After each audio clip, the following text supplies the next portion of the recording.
Good morning students. आज मैं आपको 11th क्लास के मैथमेटिक्स में चैप्टर 9 स्ट्रेट लाइंस के बारे में इंट्रोडक्शन बताऊंगा।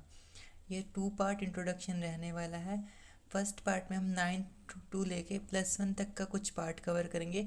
उसके बाद फिर हम आगे फर्दर +1 का पार्ट कवर करेंगे। सबसे पहले जब हम स्ट्रेट लाइंस की स्टार्टिंग करते थे, इसके नाम में ही लाइन है। लाइन आप सबने 9th क्लास में पढ़ा था।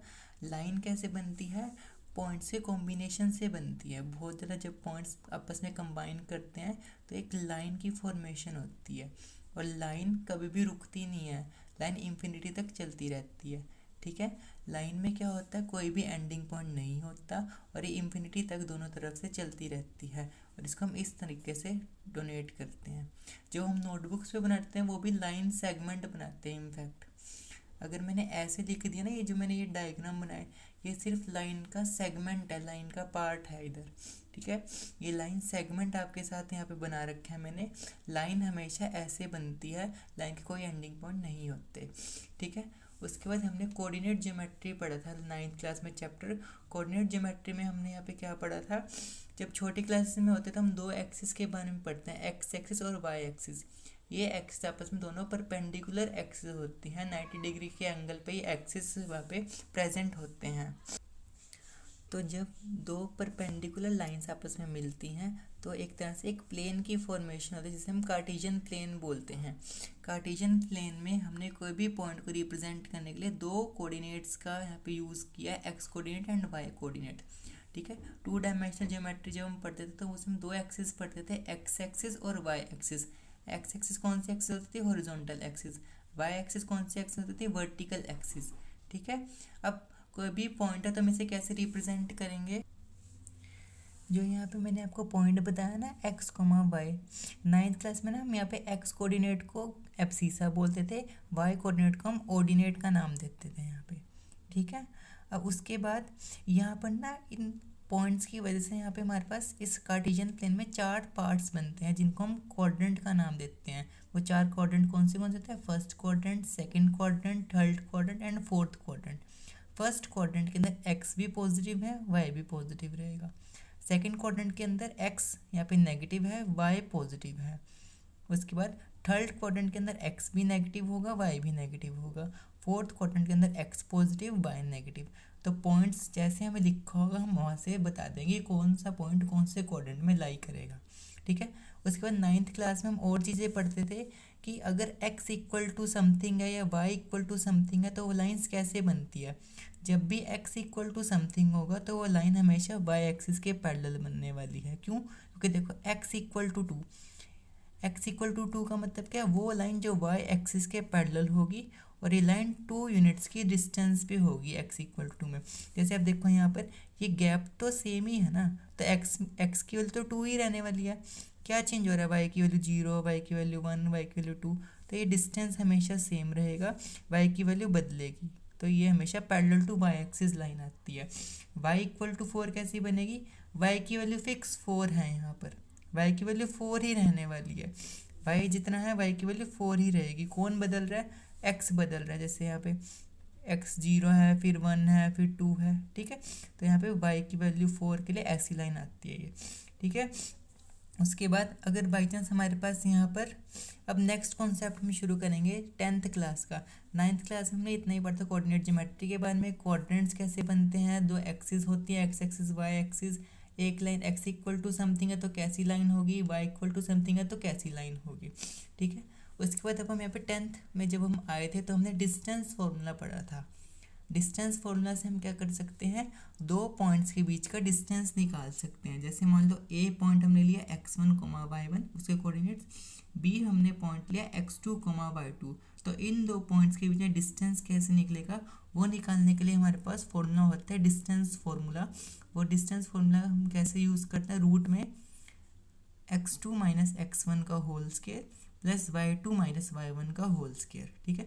इससे हम डिस्टेंस निकाल सकते हैं 2 पॉइंट्स के बीच में।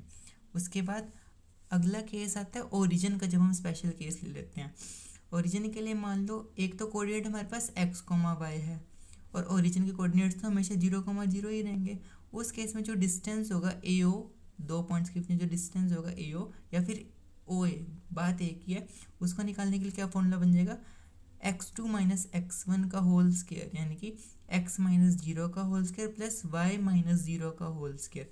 तो x में से कुछ जीरो माइनस करेंगे तो x का ही स्क्वायर बनेगा, y में से जीरो माइनस करेंगे तो y का स्क्वायर बनेगा, इनका अंडर रूट।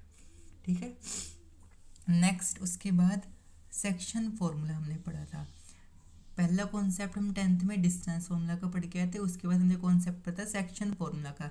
सेक्शन फार्मूला में क्या होता है, मान लीजिए हमारे पास कोई भी लाइन है ए बी, ए के कोऑर्डिनेट्स क्या हैं X comma Y, x1 comma y1 sorry, and B के कोऑर्डिनेट्स क्या हैं x2 कोमा y2।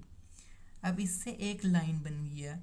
अब ये लाइन किसी दूसरी लाइन से डिवाइड हो रही है, और यह जो पॉइंट आता है ना इंटरसेक्शन का, उसे हम P मान लेते हैं। और किस रेशियो में डिवाइड हो रही है, m1 रेशियो m2 में। तो इस P के कोऑर्डिनेट्स क्या होते हैं वो हम सेक्शन फॉर्मूला में पढ़ते हैं। ठीक है। और सेक्शन फॉर्मूला से कैसे कोऑर्डिनेट्स निकाल सकते हैं, इस P के कोऑर्डिनेट्स x y निकालने के लिए हम निकालते हैं m1 x2, यानी कि एक तरह से क्रॉस की तरफ आप ध्यान देख रहे हैं ध्यान से, m1 x2 प्लस यहाँ पे m2 x1, m1 x2 plus m2 x1 upon m1 plus m2 comma m1 y2 plus m2 y1 upon m1 plus m2। ये इसको सॉल्व करेंगे तो x कोऑर्डिनेट में हमारे को मिल जाएगा, और अगर हम दूसरे वाले को सॉल्व करेंगे तो y कोऑर्डिनेट मिल जाएगा। ठीक है। ये केस होता है इंटरनल डिवीज़न का। अब आप दो तरह की डिवीजन्स पढ़ोगे कि एक बार तो ये लाइन इस पॉइंट से इंटरनली डिवाइड हो रही है, ठीक है, तो वो इंटरनल डिवीज़न का केस बनता है। अब एक स्पेशल केस बनता है एक्सटर्नल डिवीज़न का। एक्सटर्नल डिवीज़न में क्या होता है, हमारे पास जो लाइन होती है उसे कोई दूसरा पॉइंट बाहर से एक्सटर्नली डिवाइड करता है। तो एक्सटर्नल डिवीज़न के लिए फॉर्मूला भी बदलेगा। वहाँ पर जो हमने फॉर्मूला पढ़ा है इंटरनल डिवीज़न के लिए, बस साइन ऑपोजिट हो जाएगा, जहाँ प्लस था वहाँ माइनस हो जाएगा। क्या फॉर्मूला बनेगा, इस पॉइंट के कोऑर्डिनेट्स x, y कैसे निकालेंगे हम, m1 x2 वहाँ प्लस होता था, यहाँ minus m2 x1 upon m1 minus m2 comma m1 y2 minus m2 y1 upon m1 minus m2, वहाँ प्लस होता था, यहाँ माइनस। ठीक है। उसके बाद हम बात करते हैं आगे फर्दर एरिया ऑफ ट्रायंगल कैसे निकालते हैं। एरिया ऑफ ट्रायंगल निकालने के लिए डिपेंड करता है कौन सी ट्रायंगल है। अगर इक्विलेटरल ट्रायंगल है, आइसोसेलेस या स्केलर ट्रायंगल है, राइट ट्रायंगल है, तो तीनों के लिए हमारे पास केसेस बनते हैं। अगर इक्विलेटरल ट्रायंगल है जिसमें सारी साइड बराबर होती है, उसमें ट्रायंगल का एरिया निकालने के लिए हम फॉर्मूला यूज़ करते हैं √3/4 a²। उसके बाद अगर सेकंड नंबर पे हमारे पास आइसोसेलेस या स्केलर ट्रायंगल है, आइसोसेलेस ट्रायंगल में दो साइड्स बराबर होती हैं, स्केलर ट्रायंगल में तीनों साइड्स अलग अलग मेजर की होती हैं। उस केस में हम यहाँ पे एरिया निकालने के लिए हीरोन्स फॉर्मूला का यूज़ कर सकते हैं, जो आप 9th क्लास में आपने पढ़ा था। सेमी पेरीमीटर हम निकालते थे, उसमें से फिर s-a, s-b और s-c निकाल के तब हम एरिया निकाल सकते हैं। और राइट ट्रायंगल केस में एरिया निकालने का तरीका क्या है, 1/2 इंटू बेस इंटू हाइट। लेकिन क्योंकि ये चैप्टर क्या है, स्ट्रेट लाइंस, यहाँ पर लाइंस होंगी, और वो लाइंस कैसे बनती है, पॉइंट से। जैसे अब एक ट्रायंगल है, उसके पॉइंट्स क्या हैं, vertices a x1, y1, b x2, y2, c x3, y3। तो इन कोऑर्डिनेट्स से हम कैसे निकाल लेंगे एरिया, उसको निकालने का फॉर्मूला क्या होता है, हाफ, सबसे पहले x1 x2 x3, ब्रैकेट में फिर y के कोऑर्डिनेट्स, y अब यहाँ 1 है तो यहाँ 2 3 काउंटिंग 1 2 3, फिर यहाँ 2 है, 2 के बाद क्या था 3 1, उसके बाद फिर 3, यहाँ क्या आता है 1 2। ठीक है, 1 2 3, फिर 2 के बाद 3 1, फिर 3 के बाद फिर स्टार्टिंग शुरू होता है 1 2।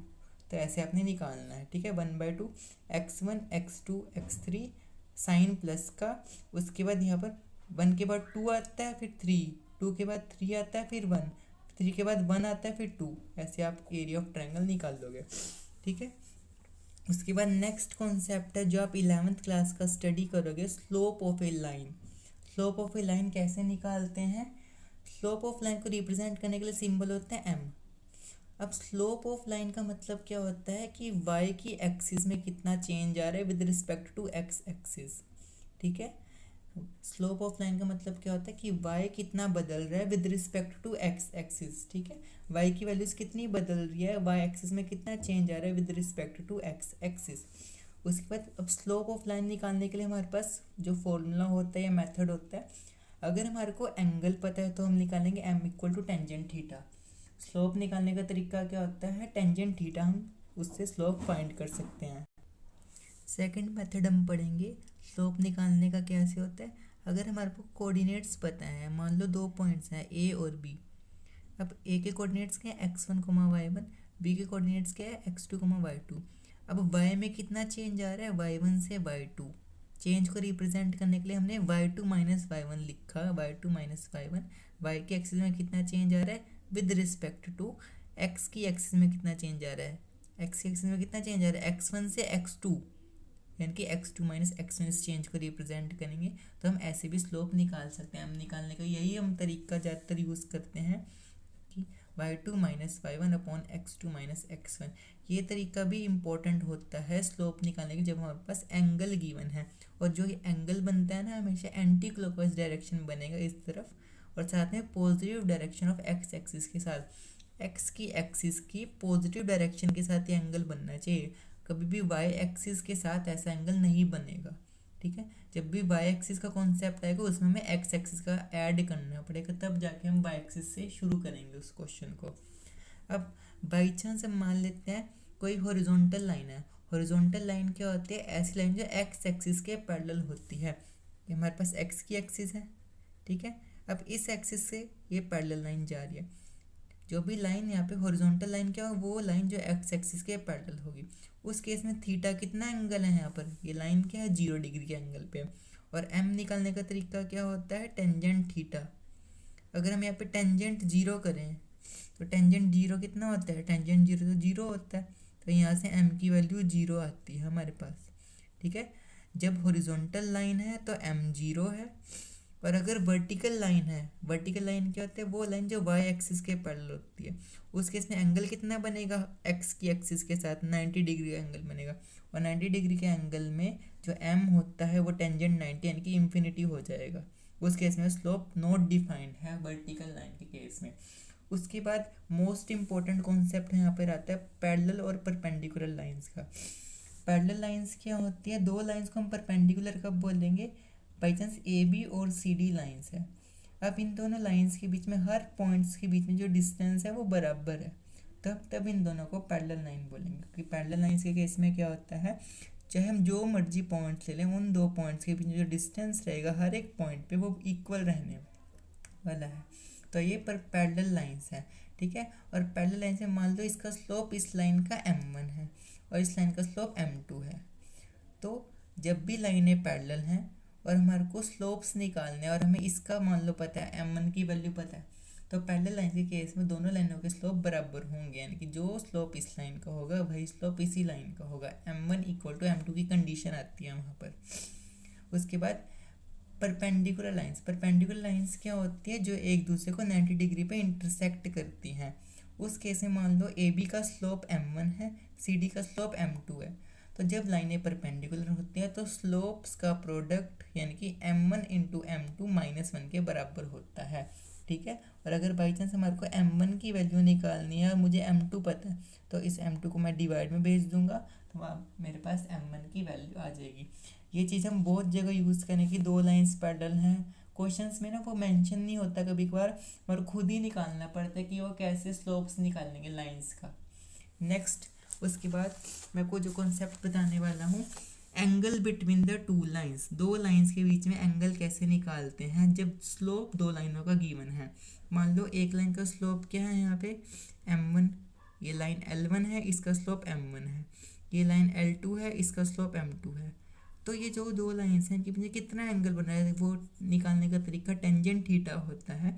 टेंजेंट थीटा निकालने का तरीका हम कैसे यूज़ करते हैं, यहाँ पे मॉडुलस के अंदर m1 minus m2 upon 1 plus m1 into m2, ठीक है। जो स्लोप पहली लाइन का है माइनस जो स्लोप सेकंड लाइन का है अपॉन 1 प्लस जो स्लोप पहली लाइन का है उसको मल्टीप्लाई कर देंगे जो स्लोप सेकंड लाइन का है, मैग्नीट्यूड ले लेंगे, हमारे पास टेंजेंट थीटा निकल जाएगा, ठीक है। टेंजेंट थीटा से हम एंगल बता देंगे इसका, ठीक है।